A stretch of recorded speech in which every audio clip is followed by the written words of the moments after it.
You know, what I'm always on the lookout for is things that are correct but also useful. And what's truly amazing is how much it changes the math.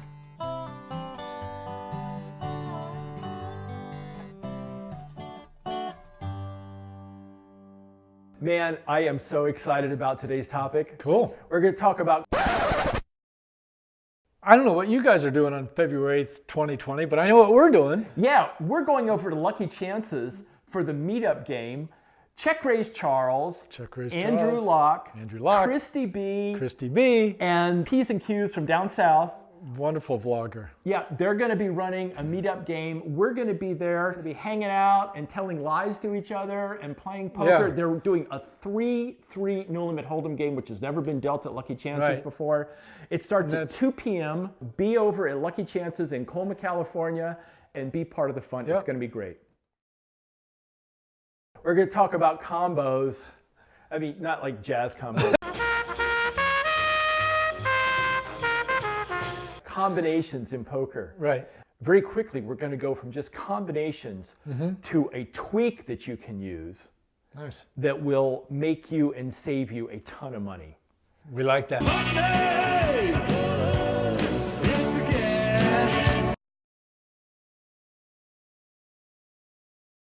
Back in the old days, players would attempt to put their opponent on a specific hand. And you could watch the old tournament TV shows and they'd say, oh, I think he has ace queen. Right. We got smarter than that. Yeah. And now we say, well, there is a range of hands that we would expect somebody to play the same way. In that situation. In that situation, that they would, if they bet here, here's a range of hands that I think they could have, right? And so one of the things we have to do is we have to figure out how many possible actual hands that range contains. And that's how we do combos. The classic example is, let's say you're playing 1-3 and you opened to $12 with pocket jacks. And now somebody 3-bets you from the button. Right. And the way that many low stakes players play, that 3-bet is going to be one of basically 4 possible hands. It's going to be queens, kings, aces, or ace king. Right. And you're saying, okay, well, that's a range of hands. How am I doing against that range of hands? Right. So the presumption is you already know from history that that's what you have limited his range to. That's right. That comes from poker skill, that you've been able to limit his range. Yes, and maybe you've never seen him before, but you just know that in general, a 1-3 player, their 3 bets might very well be queens, kings, aces, and ace king. Good starting point. So now, how many of those are there? Well, for any pocket pair, there's 6 different ways to make it. Okay. So for instance, there are 6 different combinations of pocket queens, 6 different combinations of kings, 6 different combinations of aces. So just to clarify, what you mean is that the queen of clubs and queen of spades is one combo. Right. Queen of clubs, queen of hearts is one combo. Right. And just to get this out there, the total number of combinations, which is the total number of hold'em hands that exist in the universe forever, is 1326. Okay. Which happens to be 52 times 51 divided by 2. You have 6 combinations of queens, 6 of kings, 6 of aces. That's 18 total. The combinations of ace-king, well, there's 4 aces and 4 kings. We can cross them together, so that's 16 combinations. Easy. So we say that the total range of our opponent is 34 total hands. Okay. 18 big pairs that crush us, and 16 ace-kings that we're about 57-43 ahead of. With our jacks. With our jacks. Got it. That is the kind of math that we have to do when we want to figure out how much equity do we have against this particular opponent in this particular situation. So that was a crash course on combinatorics. Is this a school project? Now, this is where the video gets really exciting. Pause, go get yourself a cup of coffee, bring a notepad back to the table, and get ready. So Tommy, my friend Benton Blakeman. Benton is a Vegas pro, and in a hand discussion group that he runs, he said something, and as soon as he said it, I went, do you know what this means? Let's say that you raise with ace king before the flop, and your opponent calls Okay. in the big blind. And now the flop comes king 10-4 with 2 clubs. Okay. So he checks and you bet, and now he puts in a check raise. Yeah. And you're thinking, how am I doing against that check raise? Right. Okay, he's showing real aggression here. So we say to ourselves, what hands would he check raise? Right. Well, let's say he would check raise his sets. So if he's got a set of kings, a set of tens, or a set of fours, he would check raise. Right. And we think he would check raise top 2. King 10. So yeah, so that would be king 10 that he has.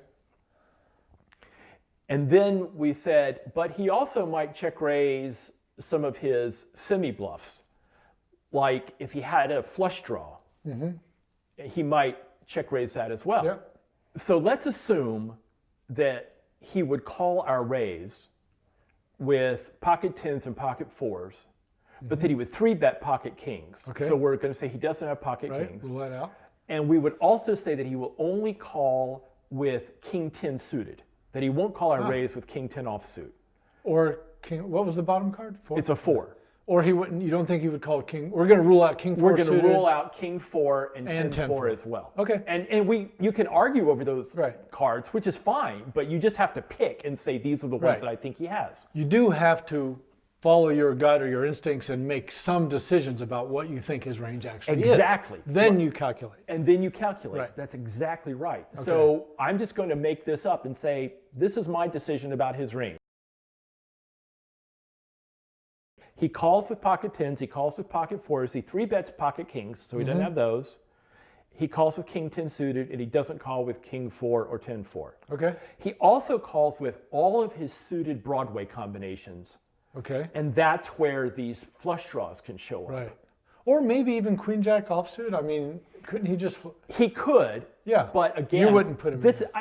I'm making this up. This is Yeah, my this range. is your hand. Okay. This is Yeah, my okay. range that I'm putting the opponent Gotcha. on. I came in here for an argument. You get to put your range. Got it. on Fair him. enough. So the hands that he can possibly have are a set of 10s, a set of 4s, king 10 for top 2 pair, Right.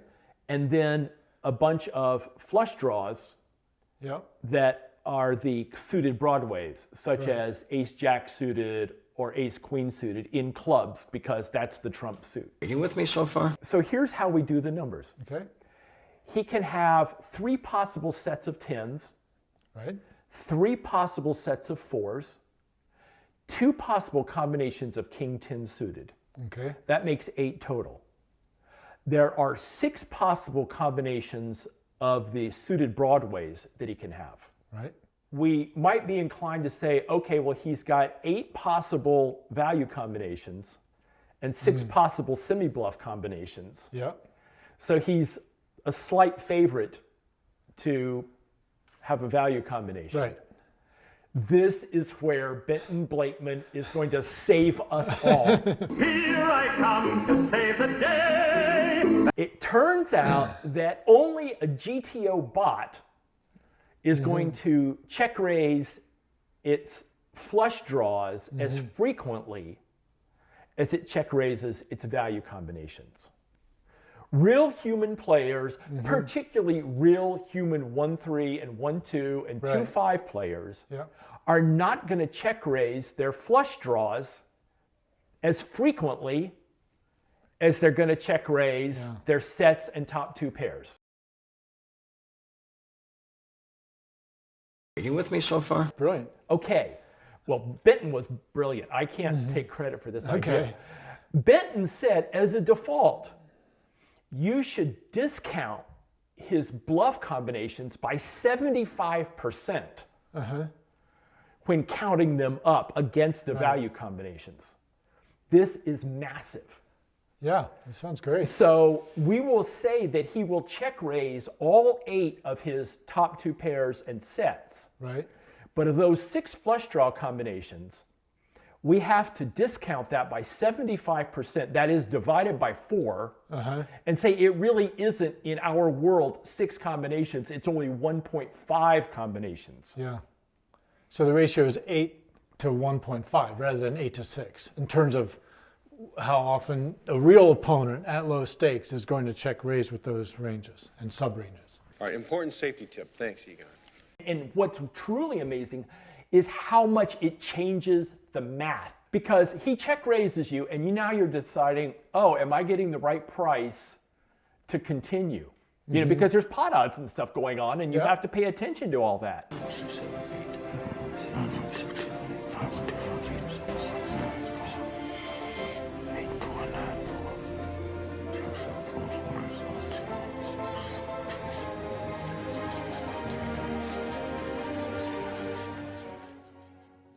Once we apply the Blakeman bluffing discount theorem, it's 8 value to 1.5 bluff. Right.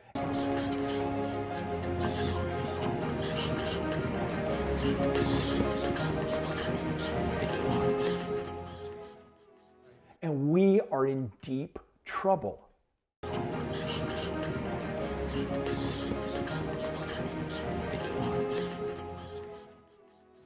And the English version of everything we've just said there is they always have it. right. Yeah, see the other videos. Yeah. Right, you know, seen in the other videos. Right. They always have it. Right. And this is essentially a mathematical way of quantifying the fact that they always have it. Right. It's like almost reverse engineering. It's like taking what we know in our guts and taking the theory that is so great if you're playing against GTO bots, like you said. Right. And just like Andrew and the other theorists say, you start by assuming you're playing against a machine, and then you adjust appropriately based on what you know about the people. Exactly. So that's exactly what we're doing. We're starting with the correct math, which is 8 versus 6 in terms of raw combos, but then we're adjusting on the reality that people just don't check raises often with the bluffs as they do with the real hand. So we're taking a number, coming up with a broad stroke generalization of how one might adjust their GTO numbers in the heat of battle based on how people actually play at low stakes. Are you with me so far? It still falls within the GTO model, which is to start from a starting point and adjust appropriately based on player styles. Yes. And we're taking a basic player tendency, throwing a number at it, 75%. So it's all in line with combinatorics. Yes. It's just a specific case of a general adjustment one can make. Speaking of the heat of battle, as you can imagine, it's hard to do these calculations when suddenly your top pair top kicker just got check raised. Yeah. That means that you sit in the lab, also known as your kitchen table, and you work this stuff out. You work these problems out like we just did this one on the video. Right. And you look at situations like the situation that came up in the casino or a situation you discussed with a buddy of yours or whatever, and you say, wow, look at that. The number really isn't 8 to 6 in a situation like this. It's more like 8 to 1.5. Okay, and now when you get check raised on the flop, you're Right. like, conveniently enough, I worked that out 2 days ago Right. on my kitchen table and I know what to do. Wow, Lee, this is big. This is good stuff. Thank you. You know, what I'm always on the lookout for is things that are correct but also useful.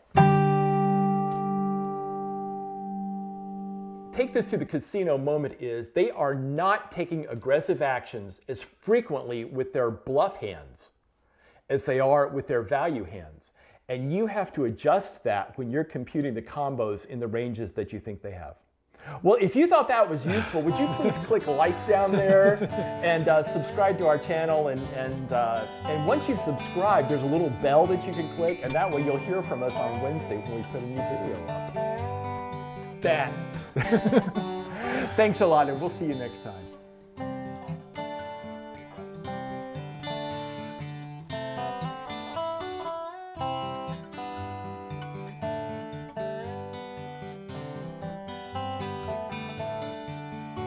No, let's end it. Let's just end it, because otherwise we're gonna have too long of a video. Okay. You got to end it right now. Okay.